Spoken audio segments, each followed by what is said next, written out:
సరికొత్త ప్రాణాంతక వైరస్ ప్రపంచ దేశాలను గడగడ వణికిస్తోంది. అదే ఎబోలా వైరస్. తాజాగా ఆఫ్రికాలో 800 మందికి పైగా ప్రాణాలు తీసింది ఈ వైరస్. గినియా, లైబీరియా, సియెర్రా లియోన్లో ఎబోలా అటాక్ తీవ్రంగా ఉందని వార్తలు వస్తున్నాయి. చూడటానికి చిన్నపాటి జ్వరంలా వచ్చే ఈ వైరస్ ఆ తర్వాత తీవ్రమైన జ్వరంగా మారి కళ్ళు, చెవుల నుంచి రక్తం కారుతుందని, చివరకు ప్రాణం కూడా తీస్తుందని తెలుస్తోంది.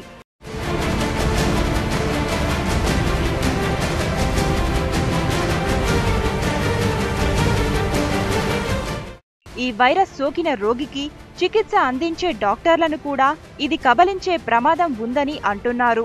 క్రమంగా మనిషి శరీరంలోని మాంసాన్ని హరించే ఈ డేంజరస్ వైరస్ మొదట అడవి జంతువుల నుంచి, ఆ తర్వాత మనిషి నుంచి మనిషికి వ్యాపిస్తుందట.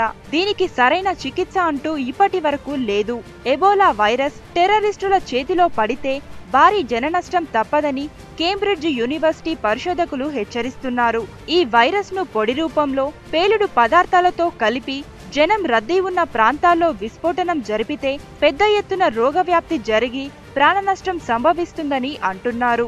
ఇదంతా చూస్తుంటే సూర్య మూవీ 7 సెన్స్ గుర్తుకు రావడం లేదు?